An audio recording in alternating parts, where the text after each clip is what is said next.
Bien, vamos a buscar el libro de Nehemías, capítulo 1, para comenzar la clase en esta tarde. Nehemías, capítulo 1,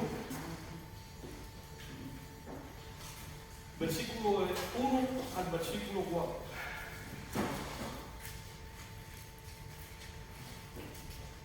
Amén. Nehemías, capítulo 1, oración de Nehemías sobre Jerusalén.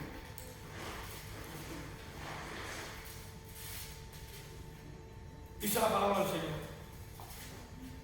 Palabra de Nehemías, hijo de Acaía. Aconteció que en el mes de Kisleus, en el año 20, estando yo en Susa, capital del reino, que vino Anani, uno de mis hermanos, con algunos varones de Judá, y les pregunté por los judíos que habían escapado y que habían quedado de la cautividad y por Jerusalén. Y me dijeron, el remanente, los que quedaron de la cautividad allí en la provincia, están en gran mal y en afrenta, y el muro de Jerusalén está derribado y sus puertas están quemadas a fuego. Cuando oí estas palabras me senté y lloré e hice duelo por algunos días, y ayuné y oré delante del Dios de los cielos. Padre, te damos gracias en esta tarde por tu fidelidad, por tu amor, por tu justicia. Gracias porque somos tus hijos, porque tú eres nuestro Padre Celestial. Pedimos en esta tarde que sea tu Espíritu Santo que ilumine nuestras mentes y nuestros corazones para entender lo que tú tienes preparado para nosotros en este día. Bendícenos de una manera muy especial, quita toda perturbación que hay en nuestra mente y pon la paz tuya que sobrepasa todo entendimiento en nuestros corazones, de manera tal que al salir de este lugar sacamos llenos de tu Espíritu Santo y sobre todas las cosas con la convicción de que tu palabra nos ha hablado en nuestros corazones. En el nombre de Cristo, amén. Amén. Bien, mis queridos hermanos, en esta tarde vamos a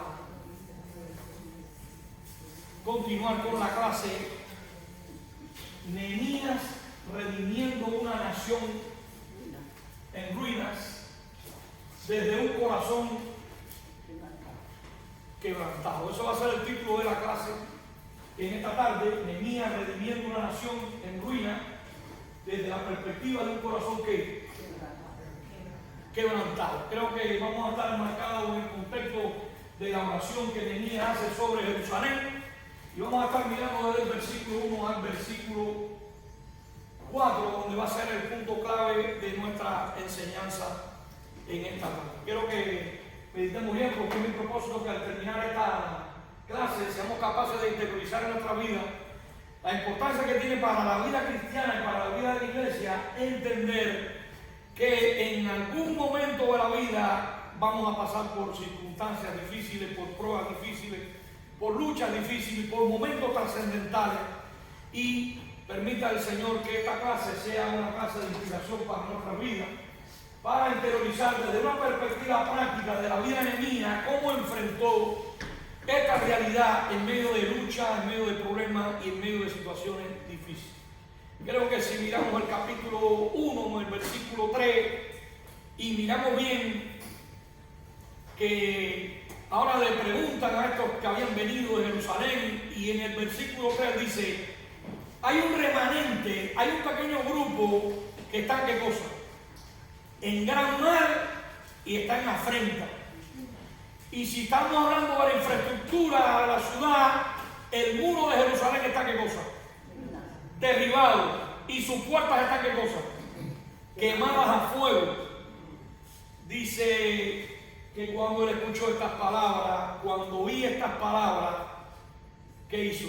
Me senté y lloré, como alguien que está desplomado, desconsolado. Entonces me senté y lloré. ¿Y qué hice? Duelo por algunos días. ¿Y qué más hizo? Y ayuné y oré delante de quién? De Dios de los cielos. Y queridos hermanos, a manera de una pequeña introducción en esta tarde, quisiera decirle que vivimos tiempos donde la ruina ya no nos sorprende. Tenemos ruinas morales, ruinas en la familia se fragmenta, se divide, ruinas en la fe cristiana, las iglesias se dividen, los cristianos se apartan de la verdad, ruinas de identidad espiritual, ruinas culturales.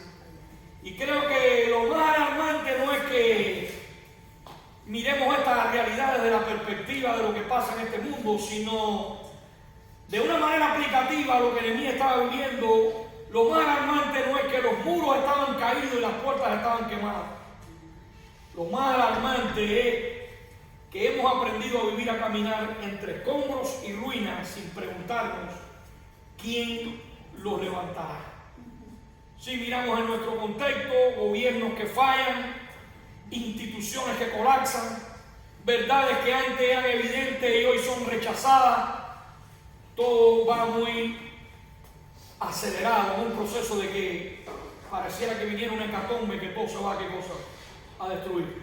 Y creo que en los días de Nehemías, Jerusalén era exactamente así, una ciudad con una historia gloriosa, pero con un presente vergonzoso. Sus muros estaban derribados, sus puertas estaban quemadas, sus testimonios expuestos ante las naciones eran llamados víctimas y también eran victimarios. Pero la gran tragedia, hermano, no era solo los escombros y las piedras caídas, las puertas quemadas. Creo que la gran tragedia era el silencio y la indiferencia del pueblo. O sea, tenían miedo, y esto es una realidad que se aplica hoy en día. Lo mismo que estaba pasando en aquel contexto es lo mismo que hoy se aplica hoy en día maquiavélicamente ante los pueblos. Número uno, le aplican miedo, que la gente tenga miedo. Dos, control de la información, manejan toda la información. Y tres, el desgaste psicológico que esto produce.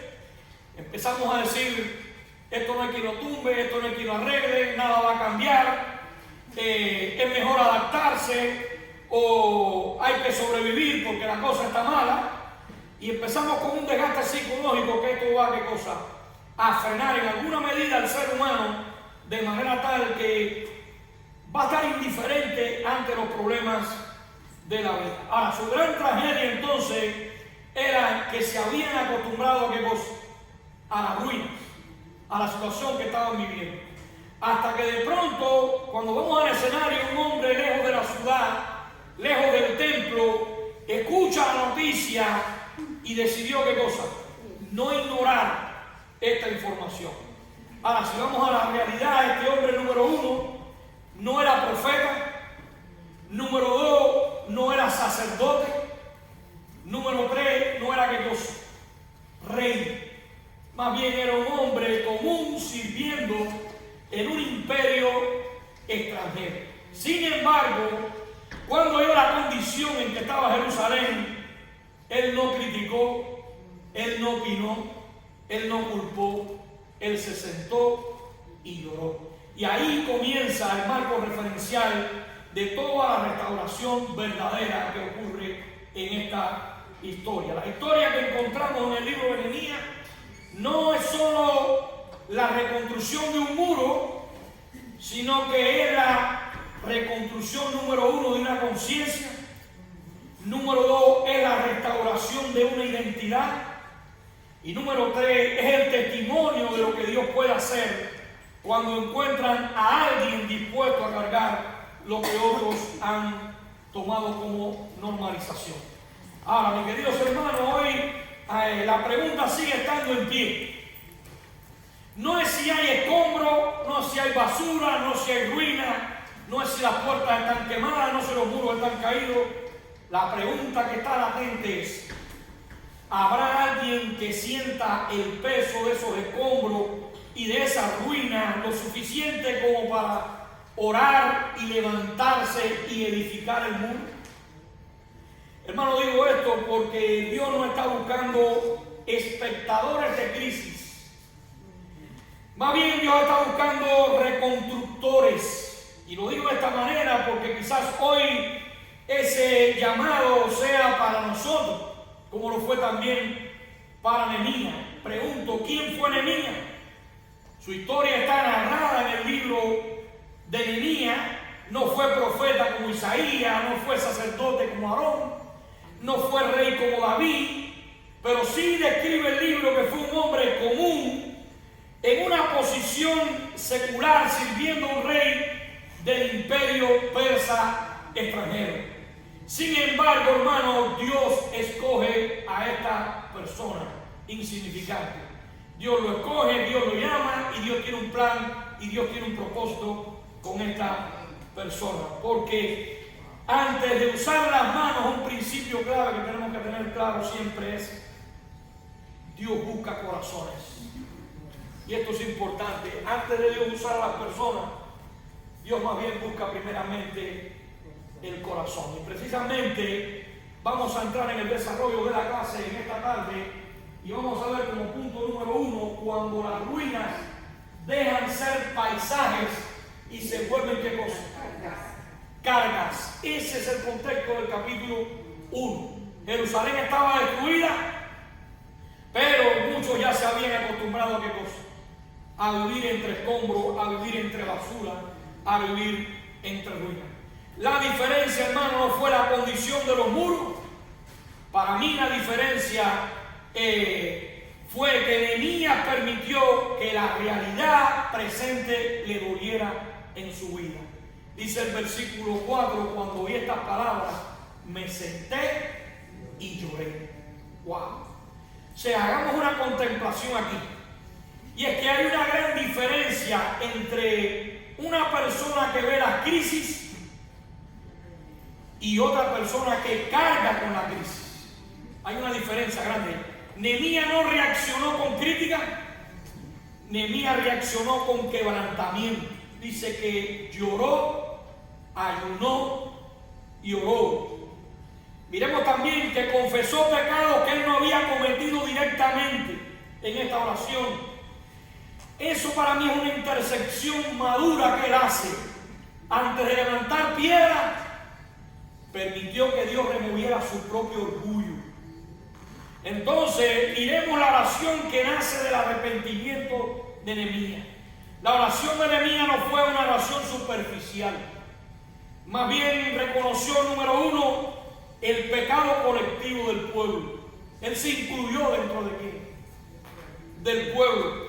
Miró en la oración la indiferencia nacional. O sea, mostró en la oración que el pueblo estaba indiferente a la situación que estaban pasando. Miró y le pidió a Dios la necesidad de que tuviera misericordia de su pueblo. Entonces, hermano, la restauración verdadera comienza cuando dejamos de señalar culpables y comenzamos a asumir responsabilidades espirituales en la vida. ¿Qué estoy haciendo yo para la gloria de Dios? Así que la iglesia no necesita más análisis culturales. La iglesia no necesita más espectadores. La iglesia necesita más intercesores que lloren en secreto y oren por las necesidades y los problemas de la iglesia. Entonces, miremos bien, el segundo punto de la clase sería del silencio, del ayuno, a la valentía que goza pública. Y esto lo miremos bien porque Nehemías oró durante meses antes de hablar. Hablamos de ser proactivos, reactivos, pero Nehemías fue reflexivo. O sea, Nehemías estuvo en ayuno orando varios meses antes de presentarse delante de quién. El rey Nehemías oró durante meses antes de hablar. O sea, el dolor procesado en la presencia de Dios se convierte en una visión clara. Esto es un principio latente que sale de esta experiencia vivencial del profeta Nehemías. Cuando habló con el rey, no habló desde emociones, sino habló desde una convicción clara. Y Dios tocó ¿qué cosa? El corazón del rey. Y aquí vemos un misterio espiritual, hermano. Dios puede mover cisternas cuando un hombre se alinea con los propósitos de él. O sea, la oración nunca va a ser pasividad. Es alineación con el cielo para transformar la tierra. Así que miremos el tercer punto de la clase, sería La reconstrucción comienza frente a quién? Tu propia ¿qué? Casa. Cada familia edificaba frente a su casa. Esto es profundamente simbólico. La restauración nacional comenzó con una responsabilidad personal de toda la familia. O sea, no puedes reconstruir la ciudad si tu casa está ¿qué cosa? Descuidadas. Antes de cambiar la nación, creo que es importante restaurar el altar. Así que restaurar tu familia, restaurar tu integridad. La iglesia no será fuerte públicamente si es débil privadamente. Esta nación tenía cada uno una responsabilidad. Estaban trabajando, pero con las armas, ¿dónde? Puestas. O sea, todos estaban edificando con la cuchara, con lo que sea, pero sus armas estaban en dónde? En su cuerpo. ¿Por qué? Porque si venía una amenaza, una lucha, una guerra, ellos tenían que dejar la responsabilidad de la casa y unirse como ¿qué? Como nación y pelear. En otras palabras, había una infraestructura preparada. Y aquí aparece una gran realidad. Y es que en medio de cuando empieza a crecer la edificación, porque antes de que se edificara hubo una lucha constantemente, una oposición para que esto no pasara. Y siempre, hermano, que va a haber bendición, siempre va a haber ¿qué cosa? Oposición. Recuerden cuando los pozos de Jacob, cuando abrieron el pozo, ¿qué pasó? Vinieron aquellos, los siervos de Abraham, y le hicieron ¿qué? Le cogieron ¿qué cosa? El pozo. Y él le puso signa, que significa enemistad. Luego ellos fueron, abrieron otro hueco, otro pozo, y fueron para allá, y se lo cogieron, y le puso Esed, que significa contienda. Y la idea es, cuando aumentan las bendiciones de Dios, aumentan las enemistades y las contiendas. Cuando la iglesia empieza a crecer, cuando la iglesia empieza a desarrollarse, cuando la iglesia empieza a multiplicarse, empiezan ¿qué cosa? Las enemistades y las contiendas. ¿Por qué? Porque aquí viene entonces el yoísmo, el esqueísmo, el protagonismo, el querer brillar para mi propia gloria, el robarle toda la gloria a Dios y el querer ser ¿qué cosa? Reconocido y aplaudido. Y a través de toda la historia fueron muchos los personajes. No solo Sanballat, Tobías, Gesem el árabe, Alejandro el carcelero, Diótrefe. ¿Ven? Todo este tipo de personajes que en un momento trascendental de la historia fueron piedras de tropiezo a la iglesia de Dios. Porque decían, en vez de el reino de Dios, decían lo mío ¿qué cosa? Primero. Entonces vamos a ver aquí la oposición revela la importancia de la obra. Hermano, si hay oposición es porque va a haber bendición. ¿Ven? Al diablo no le interesa nada a los que están afuera. Eso está con ellos. A él le interesa a los que están ¿qué cosa? Dentro. ¿Por qué razón? Porque no son de él. Entonces, muy importante esta realidad. La oposición revela la importancia de la obra. Aparecen enemigos como Sanballat, como Tobías. Empiezan a burlarse. Empiezan a amenazarlos. Empiezan a difamarlos. Pero observen algo profundo. El enemigo atacó cuando ellos comenzaron a edificar el muro. Cuando un hermano empieza a ser de bendición y empieza a ser usado por Dios, ahí empiezan ¿qué cosa? Las críticas. Entonces, muy importante, Nehemías respondió con equilibrio ante esta situación. Número 1, oraba. Número 2, vigilaba. Y número 3, trabajaba. O sea, Dios no llamó en ninguna parte de la Biblia un vago. Siempre llamó a la gente que estaba ¿qué cosa? Trabajando. Espiritualidad sin acción, alguien dijo el misticismo. Acción sin espiritualidad es un activismo social vacío. O sea, la espada y la herramienta iban juntas. Miremos entonces el verdadero avivamiento en este capítulo 8. Y es que aquí aparece Esdras leyendo el libro de la ley. Y cuando Esdras comienza a leer el libro, el pueblo empezó a escuchar la palabra. ¿Y qué pasó?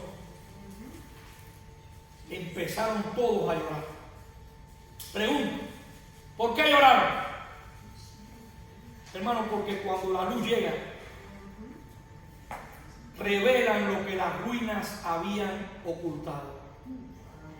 La identidad estaba aplastada. La identidad de un Dios santo, sustentador, preservador, estaba, ¿qué cosa? Desechada. Así que no bastaba con reconstruir muros, había que reconstruir las conciencias. Y el mayor milagro no fueron los 52 días que pasaron, sino fue un pueblo que volvió a temblar ante la presencia de Dios y ante el escuchar la palabra de Dios. Qué bueno es que nosotros tengamos la Biblia como un deleite. Hermano, yo vengo a la iglesia a adorar a Dios. Yo vine a adorar a Dios. Nosotros somos adoradores a Dios. Por eso muchas veces muchas veces me da risa que nosotros cantamos muchas mentiras. No decimos muchas mentiras, pero sí cantamos muchas mentiras. Nosotros decimos, contra viento, marea y tempestad, yo he venido a alabar aquí. Y apenas hay una tormenta, una tempestad, y hoy no voy al culto. Es una realidad. Entonces muchas veces cantamos cosas que no vienen de la Biblia, pero que realmente muchas veces se entonan y se cantan. Como muchas veces dije, yo quisiera saber dónde está en la Biblia. Estas son las mañanitas que cantaba el rey David. ¿En qué parte viene eso? Porque yo nunca en la vida lo he visto en ningún lugar, pero constantemente en los cumpleaños, en todo, siempre estamos cantando. Pero bueno, yo nunca lo he visto. O sea, los cristianos no decimos muchas mentiras, pero sí cantamos muchas cosas. Mentira. Entonces fue un pueblo que volvió a temblar ante la palabra de Dios. Y esto es bueno, hermano, porque nosotros cuando nos convertimos cogemos la Biblia como un deleite. Pero a veces tenemos 4, 5 y 6 Biblias después en la casa y ni las miramos. Y la Biblia está llena de qué? De polvo. Pero tenemos que ser hombres de un solo libro. Todos los días tenemos que leer qué cosa. La Biblia, porque es una fuente inagotable, inerrante, objetiva, suficiente, tiene una perspicuidad, es el fundamento de la verdad revelada por quién. Por Dios. Entonces miremos bien los 52 días que cambiaron una generación. El muro se terminó en 52 días, menos que las ventanas mías. Pero la obra real fue ¿qué cosa? Interna. Hubo una identidad restaurada, hubo una vergüenza removida, hubo un pacto renovado. Hermanos, los enemigos reconocieron que Dios estaba ¿dónde? En la obra.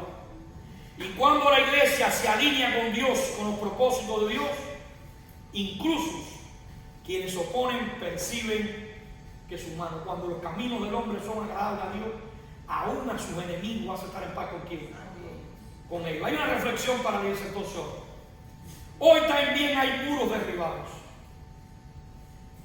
Hay familias espiritualmente fragmentadas, divididas, odiándose con falta de perdón, generaciones sin identidad bíblica, iglesias activas pero no profundamente transformadas. La pregunta no es, ¿están los muros caídos? La pregunta es, ¿nos duele lo suficiente como para llorar antes de construir? ¿Qué nos enseñan las profundidades del liderazgo de Nehemías? Y queridos hermanos, cuando estudiamos este libro de Nehemías, yo encuentro 7 cosas muy importantes. La primera, la carga espiritual es un privilegio, no es un peso. La obra de Dios es un deleite, no un sacrificio. Yo vine a adorar a Dios. A veces las personas dicen, pastor, no me gustó el culto. Sí, pero el culto no era para ti. El culto es para darle la gloria a Dios.